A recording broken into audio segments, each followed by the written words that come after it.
Hey friends, welcome back my YouTube channel. दोस्तों, आज हम देखने वाले हैं F4 Thailand boys over flower का एपिसोड नंबर 7। इसके पहले 6 एपिसोड आ चुके हैं। अगर अभी तक आपने वो एपिसोड्स नहीं देखे हैं तो मैं आपको सजेस्ट करूँगी कि आप उन एपिसोड्स को देख लीजिए ताकि आपको ये स्टोरी अच्छे से समझ में आ जाए। चलिए टाइम वेस्ट ना करते हुए हम अपना एपिसोड शुरू करते हैं। एपिसोड की शुरुआत में हम देखते हैं कि थाइम देख लेता है रैन और गोरिया को एक साथ गले लगते हुए, तो जिसकी वजह से वो बेहद ही ज़्यादा गुस्से में आ जाता है। वो जब टेरेस से आ रहा होता है नीचे तो वहाँ पर उसे एमजे और केविन मिलते हैं। वो लोग पूछते हैं कि क्या तुम्हें गोरिया मिली, लेकिन वो उनसे बात नहीं करता और वहाँ से आ जाता है। हम देखते हैं कि गोरिया को ऐसा फील होता है कि शायद यहाँ पर कोई और भी था। वहीं जब थाइम जा रहा होता है तो उसे 2 बच्चे मिलते हैं जो कि आपस में बातें कर रहे होते हैं कि यार मैंने एक लड़की को पटाया जो बहुत ही आसानी से पट गई है और मैं तो सिर्फ उसके साथ मज़े और फ़न कर रहा हूँ। उनकी बातें सुनकर थाइम को और भी गुस्सा आता है और वो उस लड़के से कहता है कि क्या तुम किसी के साथ मज़े और फ़न कर रहे हो। तो यहाँ पर वो बिना बात के उस लड़के को बुरी तरह पीटना शुरू कर देता है। तो वहाँ पर एमजे और केविन भी आ जाते हैं। केविन सभी बच्चों से वीडियो बनाने के लिए मना करता है। एमजे उसे रोकने की कोशिश करता है, उससे कहता है कि क्या तुम इसे मार डालोगे, रुक जाओ। लेकिन थाइम उनसे मना कर देता है और कहता है कि क्या तुम भी ये सब चाहते हो। थाइम की ये बातें सुनकर एमजे और केविन भी पीछे हट जाते हैं। एमजे केविन से कहता है कि क्या हम इसे रोक पाएंगे, जब ये इतने गुस्से में आता है तो ये किसी के कंट्रोल में नहीं आता। हम देखते हैं कि थाइम उस बच्चे को पीटता रहता है। वहाँ पर रैन और गोरिया भी आ जाते हैं। गोरिया उसे रुकने के लिए बोलती है। गोरिया और रैन को एक साथ देखकर थाइम काफ़ी गुस्से में होता है। वहाँ पर गोरिया उससे कहती कि ये क्या कर रहे हो तुम। हम देखते हैं कि थाइम इतने गुस्से में होता है कि वो एमजे और केविन से कहता है कि मैंने डिसाइड कर लिया है कि F4 में सिर्फ अब 3 लोग रहेंगे। तो यहाँ पर एमजे पूछता है क्या मतलब है तुम्हारा।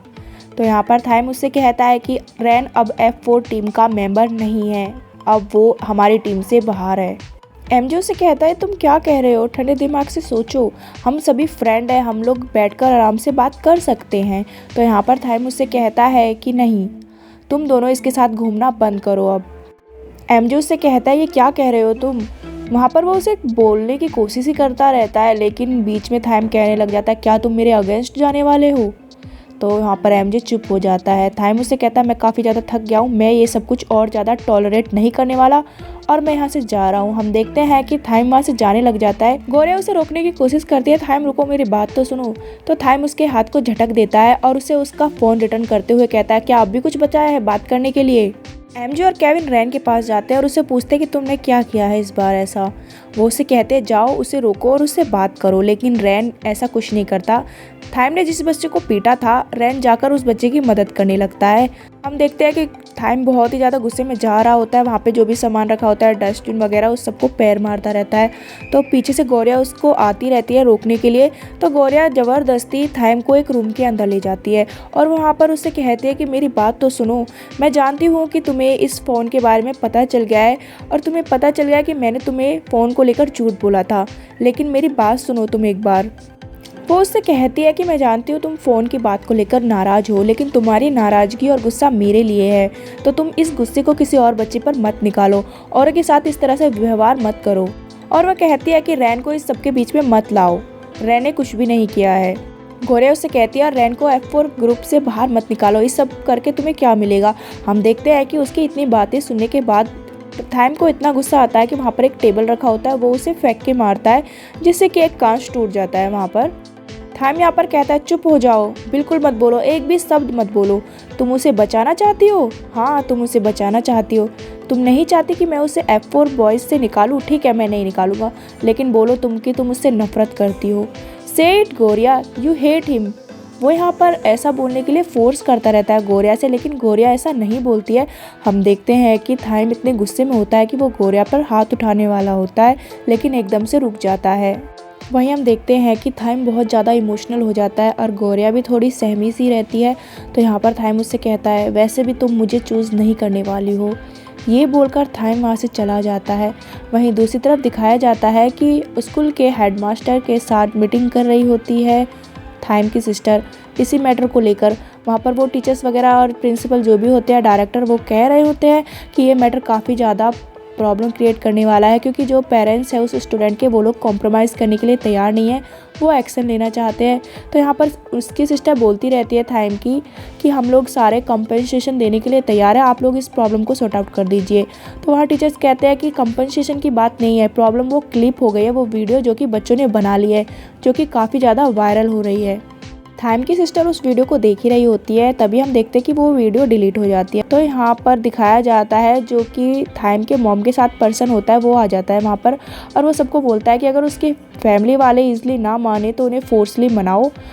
हमारी मैडम जो है वो बोल चुकी है कि हम अपने तरीके से इस मैटर को हैंडल कर सकते हैं, यानी कि वही पैसे और पावर की ताकत से सब कुछ रफा दफा कर दिया जाए। और वो उनसे कहता है कि जो भी वीडियोज़ है वो सारी डिलीट हो जानी चाहिए। देखते हैं कि वो जो पर्सन होता है वो यहाँ पर स्कूल के डायरेक्टर से कहता है कि आप टेंशन मत लीजिए, हम लोग सभी चीज़ों को फिक्स कर लेंगे। और वहाँ पर वो उन्हें एक चेक देता है, कहता है कि स्कूल का जो कैमरा का सिस्टम है वो काफ़ी आउट ऑफ ओल्ड हो चुका है, तो मैम ने आपके लिए भेजा है कुछ डोनेशन, ताकि आप स्कूल में कुछ कामकाज करा सके, यानी कि वही बहुत सारे पैसे जैसे कि वो हर बार करते हैं। और वो उनसे कहता है अब आपको कोई भी टेंशन की ज़रूरत नहीं है। तो यहाँ पर डायरेक्टर भी राज़ी हो जाता है और वो चेक लेकर वहाँ से चला जाता है। हम देखते हैं कि वो टिया उनसे कहती है कि आप यहाँ पर, तो वो कहता है अच्छा हुआ कि मैडम आज वापस आ गई और उन्होंने ये सब कुछ संभाल लिया है। ये बात जानकर टिया हैरान होती है कि इसकी मॉम वापस आ गई है। वो पूछते हैं कि वो कहाँ पर है। फिर हमें दिखाया जाता है थाइम के घर पर कि थाइम ने अपने आप को रूम में लॉक कर लिया है। बाहर पर कुछ मेड बोल रही होती है, मिस्टर थाइम प्लीज़ गेट खोलिए और आप कुछ खा लीजिए, प्लीज़ गेट खोलिए। थाइम अंदर दिखाया जाता है रूम में बैठा हुआ होता है, जिसके हाथ में वही टॉवल होती है जो कि गौरिया ने उसे दी थी। वो वहाँ पर काफ़ी सैड और गुस्से में होता है। काफ़ी ज़्यादा गेट बजता रहता है तो थाइम एकदम चिल्ला के बोलता है मुझे अकेला छोड़ दो।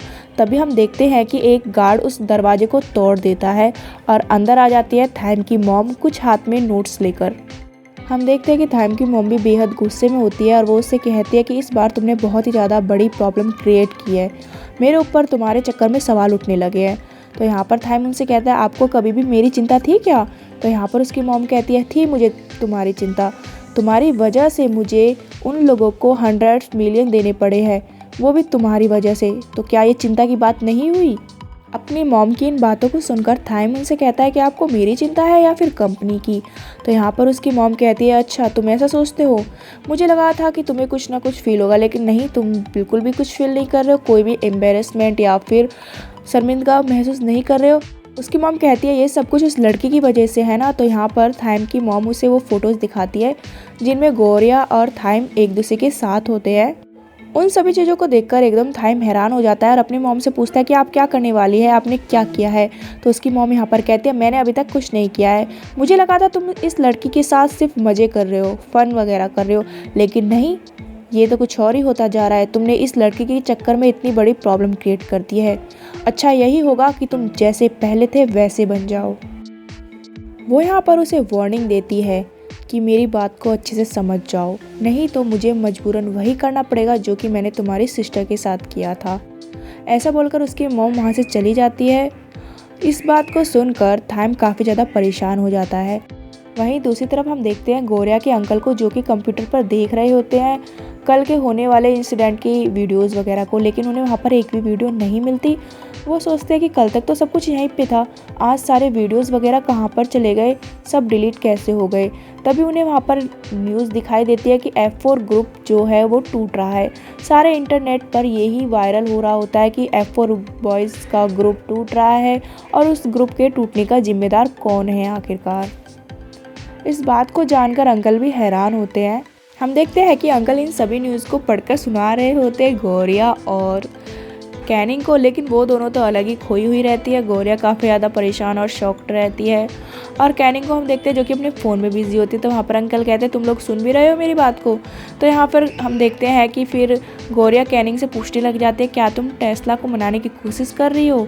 तो यहाँ पर गौरिया से वो कहती है हाँ मैं ट्राई कर रही हूँ, लेकिन वो मेरे सभी मैसेज को रीड कर रहा है पर कोई रिप्लाई नहीं दे रहा है। तो यहाँ पर गौरिया उससे फिर माफ़ी मांगने लग जाती है। तो यहाँ पर कैनिंग उससे कहती है तुम माफ़ी मांगो क्योंकि तुम्हारी इसमें कोई गलती नहीं थी। तो यहाँ पर अंकल आते हैं और वो कैनिंग को एडवाइस देते हैं मैं जानता हूँ कि तुम्हारा पहली बार ब्रेकअप हुआ है, यानी कि दिल टूटा है, तो तुम्हारे लिए बहुत मुश्किल होगा अपने आप को हैंडल करने के लिए, तो तुम ज़्यादा टेंशन मत लो और रिलैक्स करो, और काम वगैरह करने की ज़रूरत नहीं है। और वो साथ में फिर गौरिया से कहते हैं, गौरिया जो भी कुछ तुमने मुझे बताया है उसके हिसाब से ये जो प्रॉब्लम है ये तुमने क्रिएट नहीं की है, ये प्रॉब्लम क्रिएट की है थाइम ने, तो ये उसकी प्रॉब्लम है। तुम रेस्ट करो और चिल करो और इन बातों पे ज़्यादा ध्यान मत दो। वैसे दोस्तों कितने अच्छे हैं ना इनके अंकल यहाँ पर कहते हैं कि आज हम लोग दुकान को जल्दी बंद कर देंगे। गौरिया उनसे कहती है लेकिन ऐसा क्यों? तो यहाँ पर वो कहते हैं कि तुम लोग घर जाकर रेस्ट करो, काफ़ी ज़्यादा टेंशन में हो तुम दोनों, मैं नहीं चाहता कि तुम लोग इस चीज़ को लेकर ज़्यादा परेशान हो, तो हम दुकान बंद कर देंगे। वैसे भी आज ज़्यादा कस्टमर्स नहीं आए हैं तो आज जल्दी बंद कर देते हैं। तभी हम देखते हैं कि वहाँ पर रैन आ जाता है और गौरिया उसे देखकर कहती है, रैन तुम यहाँ पर? तो रैन उससे कहता है कि मुझे लगता है कि अब तुम्हारे पास फ्री टाइम है, क्योंकि वो वहाँ पर अंकल और उनकी कन्वर्सेशन को सुन लेता है। वहीं दूसरी तरफ हमें दिखाया जाता है थाइम को, जिसके पास आते हैं एमजे और केविन। एमजे उससे कहता है कि मैं तुम्हें समझा कर थक गया हूँ, प्लीज़ तुम जाकर रैन से बात करो और जो भी ये प्रॉब्लम है उसे सॉर्ट आउट करो। एमजे उससे कहता है तुम मेरी बात को सुन भी रहे हो क्या? वहाँ पर थाइम कोई रिस्पॉन्स नहीं देता, तो एमजे केविन से कहता है तुम कुछ बोलो, ट्राई करो। तो यहाँ पर केविन उसे अपना टैब देता है और कहता है शायद तुम्हें इस बारे में पता नहीं होगा। वहाँ पर न्यूज़ होती है मीरा और उसके नए बॉयफ्रेंड के बारे में, उनके वही रिलेशनशिप के बारे में। कहता है रैन इस चीज़ को लेकर काफ़ी परेशान है। तो हम देखते हैं कि वो यहाँ पर केविन की बातें नहीं सुनता और लेकर उस टैब को नीचे पूल में डाल देता है। जिससे कहता है ये क्या किया तुमने? वो मेरे डैड की थी। वो लोग उससे कहते हैं क्या इतना मुश्किल है रैन से बात कर सब कुछ सॉर्ट आउट करना? हम लोग तुम्हें समझा कर थक गए हैं। तो थाइम उनसे कहता है किसने कहा है तुम्हें मेरे मैटर में टांग अड़ाने के लिए? इस मैटर से दूर रहो। ये बात सुनकर वहाँ पर केविन को गुस्सा आने लगता है और वो उससे कहता है क्या कहा तुमने? तो उसे वहाँ पर एमजे रोक देता है। एमजे उससे कहता है ये क्या कह रहे हो तुम? तभी वहाँ पर एक पीछे से मेड आ जाती है, तो थाइम उससे कहता है इन लोगों को बाहर का रास्ता दिखा दो और किसी को भी बिना परमिशन के मेरे रूम में आने मत देना। ये बात सुनकर केविन को काफ़ी बुरा लगता है। एमजे तो वहाँ पे फिर भी उससे बात करने की कोशिश करता है कि हमारी बात सुनो थाइम। केविन वहाँ पे कहता है बेकार है इससे बात करना, चलो यहाँ से, वैसे भी ये हमें बाहर का समझता है, और वो वहाँ से चला जाता है। गाइस ये देखकर काफ़ी बुरा लग रहा है कि थाइम बहुत ही ज़्यादा रूड हो गया है। वो एमजे और केविन से भी अच्छे से बात नहीं कर रहा है। पर हाँ हम समझ सकते हैं, क्योंकि जब उसने रैन और गौरिया को एक साथ देखा था गले मिलते हुए, तो उस बेचारे का दिल टूट गया है और वो फिलहाल अब भी एक घायल शेर की तरह दिख रहा है। अब आगे वो क्या करता है और क्या नहीं, ये हम आगे जानेंगे। हम देखते हैं कि एमजे केविन को समझाने की कोशिश करता है कि इतना गुस्सा मत करो। तो यहाँ पर केविन काफ़ी ज़्यादा गुस्से में होता है। वो कहता है जाने दो, मुझे कोई बात नहीं करनी, अगर तुम्हें यहाँ पे रुकना है तो रुको, मैं तो यहाँ से जा रहा हूँ। तो एमजे उससे कहता है क्या होगा हमारे दोस्तों का, फिर हमारी फ्रेंडशिप का? तो यहाँ पर केविन उससे कहता है शायद अब समय आ गया है अलग होने का, अब हम लोगों का शायद ब्रेकअप ही होने वाला है। केविन की ये बात सुनकर वहाँ पर एमजे को भी गुस्सा आता है बहुत ही ज़्यादा, तो वो हिट कर देता है एक पंच दीवार में, जिसकी वजह से वहाँ पर केविन रुक जाता है। हम देखते हैं कि एमजे के हाथ में चोट लग जाती है, जिसकी वजह से खून आने लगता है। तो यहाँ पर एमजे उससे कहता है क्या तुम सीरियस हो? तुम चाहते हो कि F4 बॉयज़ का ये जो ग्रुप है ये टूट जाए? तो यहाँ पर केविन उससे कहता है तुम क्या करना चाहते हो, तुम क्या कर सकते हो? तो यहाँ पर एमजे उससे कहता है कि मैं थाइम से बात करने वाला हूँ और तुम जाकर रैन से बात करो। तो वो कहता है क्या कह रहे हो तुम? तो यहाँ पर फिर एमजे कहता है क्या तुम थाइम से बात करना चाहोगे? तो इस पर केविन उसे कहते हैं नहीं, मैं जाकर रैन से ही बात करता हूँ। अगर वो लोग हमारी बात को समझते हैं और सब कुछ सॉर्ट आउट हो जाता है तो ठीक है, अगर ऐसा कुछ नहीं हुआ तो फिर हम लोग अलग अलग सेपरेट हो जाएंगे। ऐसा बोलकर वहाँ से केविन चला जाता है। वहीं दूसरी तरफ हम देखते हैं रैन को, जो कि एक कैफ़े में कुछ ड्रिंक्स और कुछ फूड्स लेकर आता है।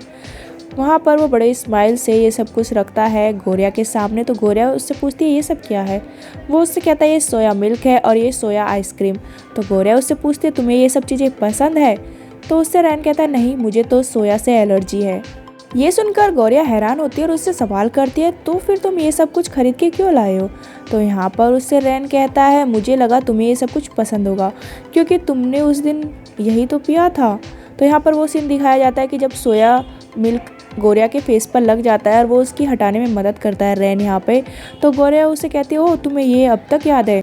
रैन उसे कहता है हाँ मुझे याद है क्योंकि वो तुम्हारे फेस पर लग गया था। तो यहाँ पर गौरिया उससे कहती है ओके इतना डिटेल में जाने की कोई ज़रूरत नहीं है। तो यहाँ पर फिर रैन से वो पूछने लगती है तुम मुझे बाहर ये सब खाने के लिए लेकर आए हो। तो यहाँ पर वो उसे कहता है नहीं ऐसी बात नहीं है, मुझे लगा था कि तुम काफ़ी ज़्यादा स्ट्रेस और टेंशन में होगी तो मैंने सोचा क्यों ना बाहर चलते हैं जिससे कि तुम्हारा टेंशन और स्ट्रेस कुछ कम हो जाए, इसलिए मैं तुम्हें यहाँ पर लेकर आया हूँ। गौरिया उससे कहती है अच्छा पर मुझे तो और भी ज़्यादा टेंशन हो रही है, तुम्हें देखकर तो ऐसा लग रहा है कि तुम मुझसे भी ज़्यादा टेंस और स्ट्रेस्ड हो। वो उससे कहती है कि तुम मीरा को लेकर परेशान हो और ऊपर से अब थाइम के साथ हुई इस फाइट को लेकर। फिर यहाँ पर गौरिया कहती है चलो ये सब छोड़ो, अब फन और मज़े करने की बात आई है तो तुम मेरे साथ चलो, मैं तुम्हें कहीं पर लेकर चलती हूँ। फिर हम उन्हें देखते हैं कि वो लोग जाकर कुछ गेम्स वगैरह खेलते हैं, काफ़ी खुश नज़र आते हैं दोनों एक दूसरे के साथ, एक दूसरे की कंपनी को काफ़ी इंजॉय कर रहे होते हैं।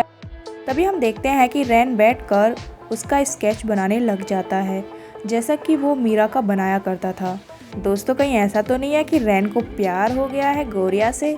अगर ऐसा होता है तो ये ड्रामा और भी ज़्यादा इंटरेस्टिंग होने वाला है, लेकिन वो तो हमें आगे पता चलेगा कहानी में कि उसे प्यार होता है या फिर नहीं। अभी तो कुछ ऐसा ही लग रहा है कि शायद वो भी कुछ फील करने लगा है गौरिया के लिए।